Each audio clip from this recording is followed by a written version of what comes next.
नमस्कार, स्वागत है आप सभी का माँ कैला क्लासेस में। मैं हूँ हर्षित सिंह।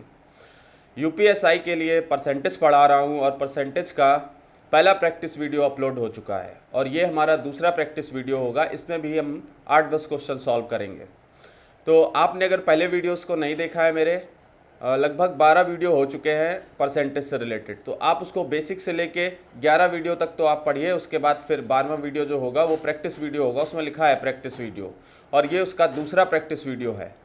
इस प्रकार से मैं 4-5 प्रैक्टिस वीडियो लाऊंगा जिसमें कम से कम 50 क्वेश्चन, लगभग 40 से 50 क्वेश्चन और कवर हो जाएंगे। तो चलिए स्टार्ट करते हैं और देखते हैं आज हमारे पास किस प्रकार के क्वेश्चन हैं। हमारा आज का पहला सवाल है कि पहले किसी संख्या को 10% कम कर दिया गया, इसके बाद उसमें 10% की वृद्धि कर दी गई। इस प्रकार प्राप्त संख्या प्रारंभिक संख्या से 50 कम है। प्रारंभिक संख्या क्या है? देखिए, इस प्रकार का क्वेश्चन आपने सीखा होगा कि पहले किसी संख्या को 10 बढ़ाया, फिर 10 कम कर दिया। ऐसे में क्या करते थे, हम उसका स्क्वायर करके उसमें 100 से डिवाइड कर देते थे। ठीक, जो भी आंसर आता था वो उसमें कमी होती थी आंसर में। तो सेम चीज़ इसमें कर दें अगर हम, तो ये 10 की वृद्धि हो रही है, 10 की कमी हो रही है, तो 10 का स्क्वायर करिए और 100 से इसको डिवाइड करिए, तो ये हो गया आपका 100/100। काटेंगे तो 1, यानी 1% की हानि। ऐसे सवालों में हमेशा 1% की हानि होती है। तो जो ये 1% की हानि हुई है और कह रहा है प्रारंभिक संख्या से 50 कम है, ये 1% के कम होने से 50 की हानि हो रही है, तो 100% कितना रहा होगा? 100 का मल्टीप्लाई इधर करिए, इधर करिए, तो 100% हमारा निकल के आ गया 5000। यानी कि इस क्वेश्चन का आंसर हो गया हमारा 5000। हमसे पूछा था कि प्रारंभिक संख्या क्या है, तो प्रारंभिक संख्या कितनी है? 5000 है। इस प्रकार से इस क्वेश्चन को करना है। इसमें थोड़ा सा एक्स्ट्रा बढ़ा दिया है, ऐसे बस इतना होता है।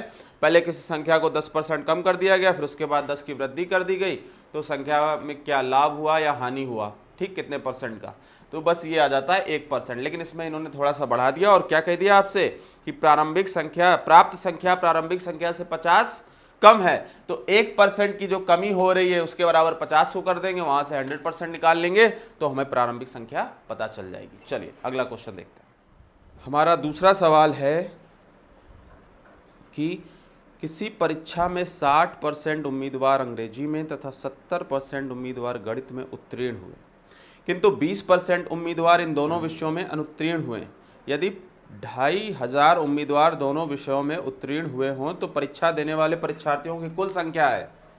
देखिए, दूसरा सवाल हमारा क्या है, किसी परीक्षा में 60% विद्यार्थी अंग्रेजी में तथा 70% गणित में उत्तीर्ण हुए बोल रहा है, और आपको जो दोनों वाला दिया है वो अनुत्तीर्ण दिया गया है। तो सबसे पहले हमें क्या करना होता है, जो दोनों वाला दिया होता है, बोथ वाला होता है, हमको उसमें कन्वर्ट कर लेना है। तो जैसे कह रहा है कि अंग्रेजी में 60% पास हुए हैं, तो यानी फेल कितने हुए हैं? फेल हुए आपका यहाँ पे लिख देते हैं इंग्लिश और मैथ, और यहाँ पे हो जाएगा बोथ, यानी दोनों विषयों में। तो इसमें अगर 60% पास हो रहे हैं तो 40% फेल हो जाएंगे, और मैथ में 70% पास हो रहे हैं तो 30% फेल हो जाएंगे, और बोथ में कितना दिया है तो 20%। आपको क्या करना होता था कि इनको जोड़ करके और बोथ वाले को उससे माइनस करना होता है, इससे हमें फेल का परसेंटेज मिल जाएगा। तो फेल कितने हो गए, ये हो गया 70 में 20 गया 50%, यानी 50% फेल हो गए, तो पास कितने हुए? ये शायद इस प्रकार का क्वेश्चन पहले पिछले वीडियो में भी आ चुका है, ये फिर से आ गया। 50% पास होंगे। अब आपसे कह रहा है यदि 2500 उम्मीदवार दोनों विषयों में उत्तीर्ण हुए हों तो परीक्षा देने वाले परीक्षार्थियों की कुल संख्या बताइए। तो अब पास होने वाले 50% बराबर 2500 आपको दिया है, ठीक, तो 100% आपको निकालना है, तो 2 का इधर मल्टीप्लाई करिए, 2 का इधर, तो 100% बराबर 5000। तो ये क्वेश्चन पिछले वीडियो में भी आया, चलिए कोई बात नहीं, इस वीडियो में भी आ गया। अगला क्वेश्चन देखते हैं हमारा कि किसी विद्यालय में लड़के तथा लड़कियां 3:2 के अनुपात में हैं।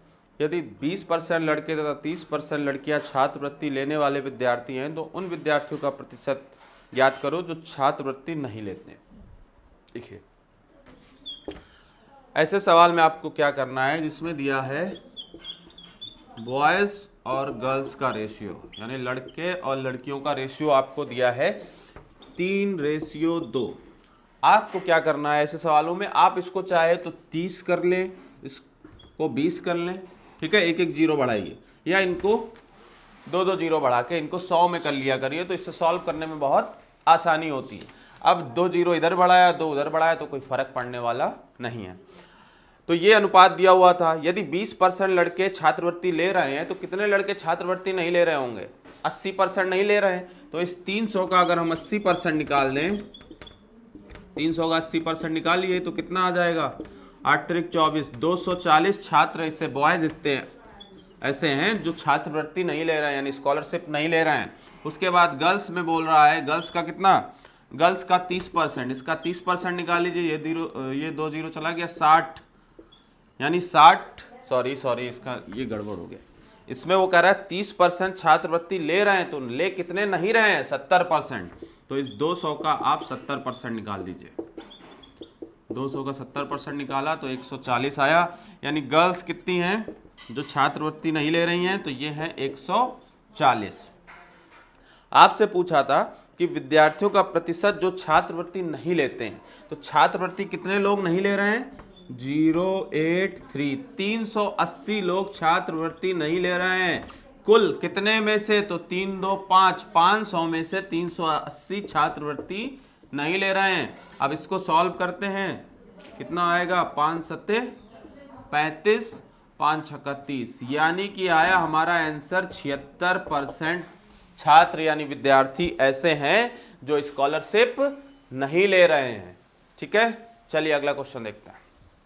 अगला क्वेश्चन है कि एक व्यापारी अपने वस्तु का मूल्य उसके क्रय मूल्य से 20% ऊपर अंकित करता है। यदि वह अंकित मूल्य पर 5% छूट देता है तो कितने प्रतिशत लाभ कमाता है? देखिए, चौथे सवाल में आपसे क्या कह रहा है ये प्रॉफिट एंड लॉस का भी क्वेश्चन कह सकते हैं। एक व्यापारी अपने वस्तु का मूल्य उसके क्रय मूल्य से 20% अधिक करता है, तो माना क्रय मूल्य कितना होगा? क्रय मूल्य हमने मान लिया कि उसका 100 रुपये होगा। ठीक, 100 रुपये से वो अंकित कितना कर देता है? 100 रुपये के उसने सामान खरीदा और उसने उसका दाम 20% बढ़ा के रख दिया। तो जब 20% बढ़ा देंगे तो 100 का 20% 20 आएगा, यानी 120 रुपये हो जाएगा। क्रय मूल्य 100 रुपये था, अंकित मूल्य 120 रुपये हो गया। अब उसने क्या किया? उसने कहा कि भाई मैं इस सामान पर 5% का छूट देता हूँ। जो ये अंकित मूल्य है, जो आप सामान लेने जाते हैं, जो उस पर रेट लिखा होता है, उस पर वो कह रहा है कि मैं 5% का छूट दे रहा हूँ। तो 5% जब इसका निकालेंगे तो 10% होगा इसका 12, तो 12 का आधा 6, यानी 6 रुपये की उसने छूट दे दी 120 रुपये में।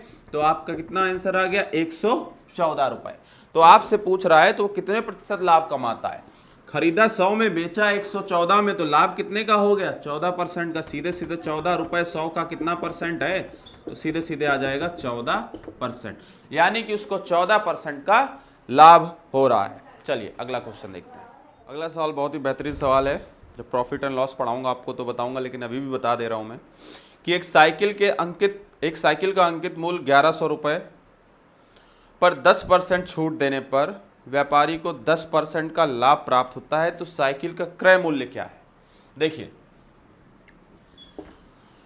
कह रहा है साइकिल के अंकित मूल्य दिया है, यानी उस साइकिल पे दाम छपा है भैया कि अंकित मूल्य उसका 1100 रुपये है। ठीक, अब दुकानदार कहता है कि 10% छूट दे रहे हैं, तो 10% छूट देगा इसका, यानी इसको 90% पे वो बेच रहा है। ठीक, इसके बावजूद उसको कितने का लाभ हो रहा है? 10% का लाभ हो रहा है। यानी 100% कोई चीज होती है, यानी वो 10% लाभ हो गया, तो कितना हो गया? 110। इस प्रकार के सब सवाल हो तो देखिए, जो मूल्य दिया है अंकित मूल्य उसको रखिए, जितने की छूट दे रहा है, यानी 10% की छूट दिया तो 100 में 10 कम कर दिया तो 90 हो गया, 90 ऊपर रखिए। अब उसको इतने पर भी कितने का लाभ हो रहा है? तो 10% का, यानी 100 से 10 ज़्यादा जाइए, 110, उसको नीचे कर दीजिए। ठीक, अब इसको सॉल्व करते हैं तो हमारा आंसर कितना आ गया? 900 रुपये। अब आपको लगेगा ये क्या है, कैसे हो गया? एक बार फिर से मैं इसको सही से करके आपको बताता हूँ। देखिए, 1100 रुपये का दाम था, उसने कहा कि भैया हम इस पर 10% की छूट दे रहे हैं, तो इसका 90% निकालिए। 10% की छूट देंगे मतलब 10% निकाल लीजिए। चलिए छोड़िए, 90% नहीं समझ में आ रहा है तो 10% निकाल लेते हैं। इसका 10% निकाल लेते हैं तो ये 0 0, यानी कितने की छूट हो गई उसको? 110 रुपये की। 1100 की चीज़ में 110 रुपये अगर हम कम कर देंगे तो कितना आ जाएगा, 990 रुपये, यानी ये हो गया 990 रुपये। अब कह रहा है इस पर जो ये 990 रुपये में बेचने पर भी उसको 10% का लाभ है, यानी कि 10% का लाभ, यानी वो 110 के बराबर है, 110% के बराबर है ये 990। अब यहाँ से जब सॉल्व करेंगे तो यहाँ से ये हमारा आंसर आ जाएगा 0 0 11 9 900 रुपये। तो यानी उसका वास्तविक मूल्य कितना रहा होगा, 900 रुपये रहा होगा, तभी तो उसको कितने का लाभ हो रहा है। अब 900 का 10% निकाल लीजिए आप, 90 रुपये आ जाएगा। तो 900 का 10% जब 90 रुपये आ जाएगा तो आंसर कितना हो जाएगा, 990 रुपये। हमें पीछे जाना था क्रय मूल्य पे, तो हम क्रय मूल्य पे आ गए। हमारा क्रय मूल्य कितना है, 900 रुपये। ठीक, अगला क्वेश्चन देखते हैं। हमारा अगला सवाल है कि 5% का 30% कितना प्रतिशत है। 5% का 3% कितना प्रतिशत है। तो अब देखिए ये लिखा हुआ है 5% का 3% कितना प्रतिशत है। तो आपको पता है का वाला नीचे आएगा, यहाँ परसेंटेज लगा दे चाहे कुछ लगा दे, यहाँ पे तोप रख दे, गोली रख दे, इससे भी कोई फर्क नहीं पड़ना है। जो का वाला है वो नीचे करिए, का वाला हमने नीचे कर दिया, चलो परसेंट भी ले लिया। 3 वाले को ऊपर रख दिया। परसेंटेज निकालने के लिए 100 का ऊपर मल्टीप्लाई करते, इस परसेंटेज से ये परसेंटेज चला गया, 5 दूनी 10, तो ये आ गया 3 गुणे 20 बराबर 60%। यानी 5% का 3% कितना परसेंट है, 60%। चलिए लास्ट क्वेश्चन देखते हैं। क्वेश्चन है कि किसी संख्या का 4/5 भाग 64 है, इस संख्या का 50% क्या होगा। तो देखिए 7वां क्वेश्चन कह रहा है किसी संख्या का 4/5 भाग, माना संख्या x थी, उसका 4/5 भाग जो है वो कितने के बराबर है, तो 64 के बराबर है। तो पहले तो हम संख्या निकाल दें, तो 4 एकम 4, 4 छंग 24। ठीक, तो x बराबर आ जाएगा 16 गुणे 5, यानी x बराबर आ गया आपका 80। तो ये यहाँ से हमें संख्या पता चल गई कि संख्या हमारी 80 है। अब कह रहा है इसका 50% क्या होगा, 50% का मतलब आधा, तो 50% बराबर हमारा क्या आ जाएगा, 40। यानी संख्या का x का 50% जब हम निकालेंगे तो कितना आ जाएगा, 40। एक क्वेश्चन और देख लेते हैं कि किसी संख्या के 60% का 3/5 यदि 36 हो तो वह संख्या क्या है। फिर से वही, माना संख्या x थी, इसके 60% का निशान हटाएंगे, नीचे 100 कर देंगे, परसेंट का 3/5 का लगाए, गुणा करते जाइए, बराबर कितना है, 36 है। तो अब सॉल्व करते हैं, यहाँ से संख्या हमसे पूछ रहा है, 0 से 0 गया, और क्या काट सकते हैं, इसको काटते हैं, 3 एकम 3, 3 दूनी 6, 6 एकम 6, 6 दूनी 12। तो यहाँ नीचे हुआ x बराबर 2 गुणे 10 गुणे 5 बराबर आपका कितना आ जाएगा, तो 100 आ जाएगा। तो x बराबर हमारा आंसर आ गया 100। हमसे यही पूछा था कि संख्या क्या है, तो संख्या आ गई 100। तो दोस्तों ये हमारा आज का लास्ट सवाल था। अब मिलता हूँ अगले वीडियो में कुछ और सवाल के साथ। आज के लिए इतना ही। जय मां कैला।